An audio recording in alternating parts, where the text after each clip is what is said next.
السلام علیکم۔ مسئلہ لباس کا نہیں، سوچ کا ہے، اس بات کو مسترد نہیں کیا جا سکتا۔ وزیر اعظم عمران خان نے دوسری دفعہ جنسی جرائم یعنی ریپ پر بات کرتے ہوئے فحاشی اور کم لباسی کا ذکر کیا، جس کے بعد ان پر تنقید کا ایک سلسلہ شروع ہو گیا۔ خان صاحب کا ایک مسئلہ یہ ہے، لیکن شاید ان کو اس مسئلے کا ادراک نہیں کہ ان کا پروفیشن گفتگو یا خطابت نہیں۔ سیاسی ذوق اور ملک کی تقدیر بدلنے کے شوق نے ان کو سیاسی میدان میں لا اتارا۔ انہوں نے اپنے سیاسی کیریئر میں اور بالخصوص وزیر اعظم بننے کے بعد بہت سی ایسی تقریریں بھی کی جو اپنی مثال آپ ہیں اور تاریخ میں ان کے نام کو زندہ رکھیں گی، جیسے اقوام متحدہ کی جنرل اسمبلی میں ان کا خطاب، لیکن بہرحال ان کو قادر الکلام مقرر نہیں کہا جا سکتا۔ مختلف خطابات اور انٹرویوز میں ان کی زبان بہت سے موقعوں پر ایسے لڑکھڑائی اور متعدد بار وہ الفاظ کے چناؤ میں اس طرح ڈگمگائے کہ بات کہیں سے کہیں پہنچ گئی۔ فحاشی اور عریانی کے حوالے سے عمران خان کا ماضی بے شک ان کے موجودہ موقف سے ہم آہنگی نہیں رکھتا،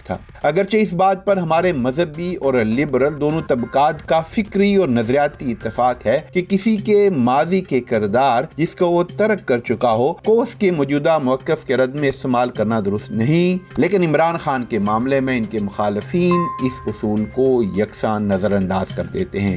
لہذا عمران خان کے موجودہ موقف کے رد میں ان کے ماضی کی تصویروں وغیرہ کو عام کرنے کو تو ہم غیر اخلاقی سمجھتے ہیں، لیکن ان کے مخالفین کی یہ بات 100% درست ہے کہ جنسی جرم کا شکار ہونے والے فرد کے لباس کا اس جرم سے کوئی تعلق نہیں ہوتا، کیونکہ اگر دیکھا جائے تو اس درندگی کا شکار مردوں اور عورتوں میں شاید ہی کوئی ایک آپ کو ملے جس نے ایسے واقعے کے وقت کوئی غیر مناسب لباس پہنا ہوا ہو۔ دیکھا جائے تو جنسی جرائم اور ریپ کی اکثریت کا شکار کم عمر لڑکے اور لڑکیاں ہوتی ہیں، لہذا لبرل طبقے اور عمران خان پر تنقید کرنے والے یہ بات کہنے میں غلط نہیں کہ جنسی تشدد کا تعلق متاثرہ فریق کے لباس سے نہیں، جرم کرنے والے کی مجرمانہ ذہنیت سے ہوتا ہے۔ اگر انسان میں مجرمانہ ذہنیت نہ ہو اور وہ اپنے جذبات کو قابو میں رکھنے کی بنیادی انسانی صفت سے محروم نہ ہو تو وہ اپنے سامنے موجود اکیلی نیم برہنہ لڑکی کو بھی کبھی تشدد کا نشانہ، جنسی تشدد کا نشانہ نہیں بنائے گا۔ ایسا وحشیانہ فعل کرنے والا انسانیت کے کم سے کم معیار سے بھی ایسے جرم کے ارتکاب کے وقت گرا ہوتا ہے۔ لیکن یہاں ایک سوال پیدا ہوتا ہے اور وہ بہت اہم سوال ہے کہ انسان اس مجرمانہ ذہنیت تک کیسے پہنچتا ہے۔ اس بات پر بھی مذہبی اور لبرل طبقہ متفق ہے کہ کوئی بھی انسان مجرمانہ صلاحیت کے ساتھ پیدا نہیں ہوتا، اس کا ماحول اور تربیت اس کو مجرمانہ ذہنیت والا بنا دیتی ہے۔ جنسی جرائم کی باقاعدہ تربیت تو کہیں بھی نہیں دی جاتی، تو پھر کسی بھی جنسی مجرم کی ذہنی کیفیت کے پیچھے ایک ہی وجہ رہ جاتی ہے اور وہ ہے اس کا ماحول۔ دراصل عمران خان جو بات کہنے کی کوشش کر رہے ہیں وہ یہ ہے کہ معاشرے میں بڑھتی ہوئی فحاشی اور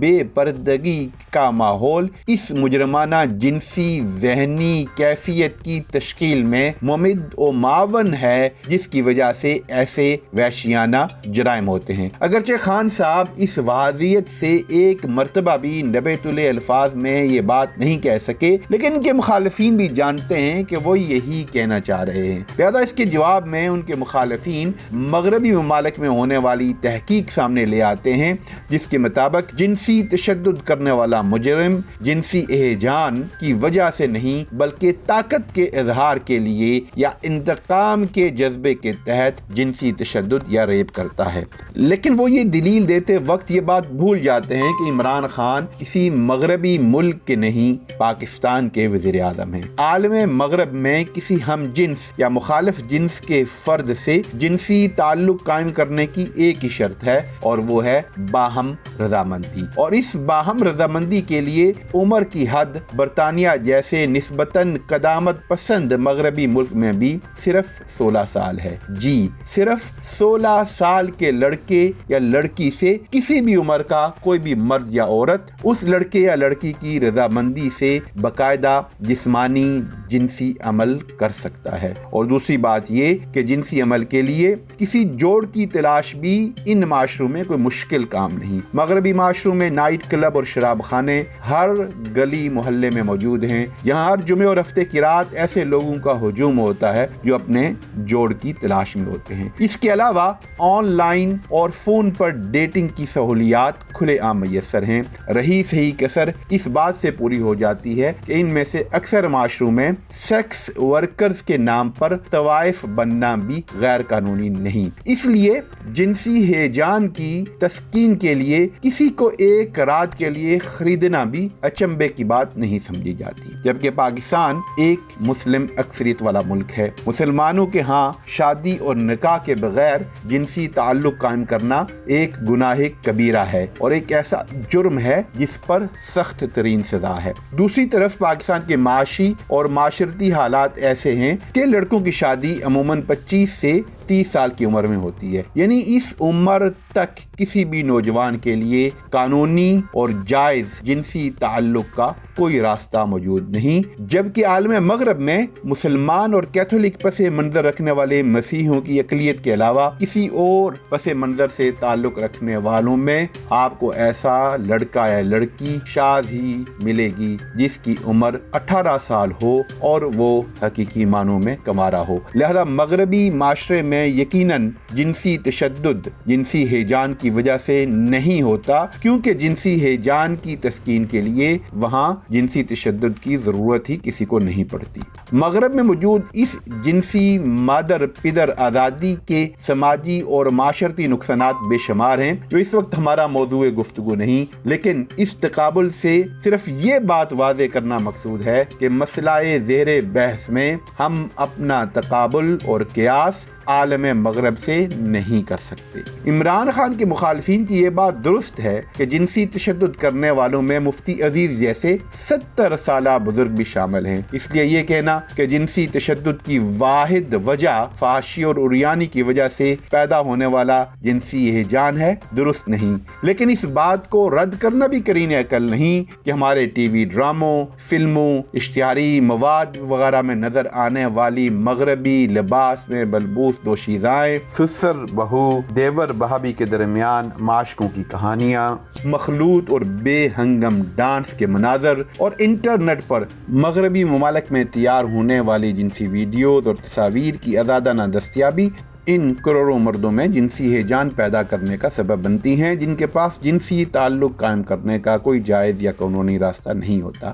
اور پھر ان میں سے کچھ اپنی کمزور قوت ارادی یا دیگر عوامل کی وجہ سے جنسی تشدد کی غلط، مذموم اور قابل نفرت راہ پر پڑ جاتے ہیں۔ لہذا پاکستان میں جنسی تشدد کی وجہ متاثرہ فرد کا لباس ہرگز نہیں، لیکن معاشرے میں بڑھتی ہوئی فحاشی کو پاکستان جیسے معاشرے میں جنسی تشدد سے کلیتاً الگ کر دینا بھی درست نہیں۔ اس حوالے سے آخری اور اہم ترین بات یہ ہے کہ سب نہیں لیکن عمران خان پر تنقید کرنے والا ایک طبقہ مغرب کی اندھی تقلید کو ہی ہر مسئلے کا حل سمجھتا ہے۔ وہ اس بحث سے بات کنسنٹ یعنی رضامندی کی طرف لا رہے ہیں، یعنی جنسی عمل کے لیے باہم رضامندی کافی ہونا چاہیے۔ ایک مشہور ٹی وی اینکر جو عمران خان کے بیان کو سیاق و سباق سے ہٹا کر اچھالنے میں سب سے آگے تھے نے اس پر ایک باقاعدہ ٹویٹ بھی کیا کہ کوٹ وزیر اعظم کو قوم کے مردوں کو کنسنٹ یعنی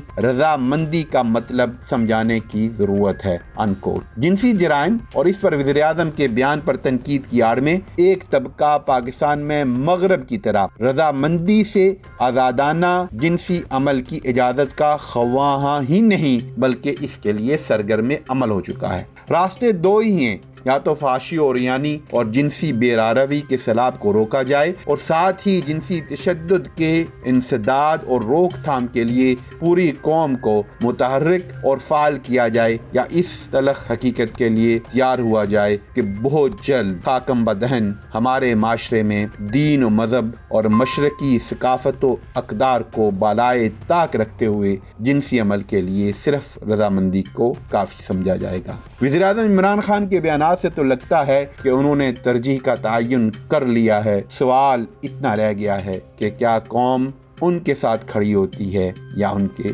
مخالفین کے ساتھ رہے گا۔ اگر آپ کو ہماری ویڈیو اچھی لگی تو چینل کو سبسکرائب کر کے بیل آئیکن پریس کر دیں تاکہ ہر آنے والی نئی ویڈیو آپ تک بر وقت پہنچتی رہے۔ شکریہ۔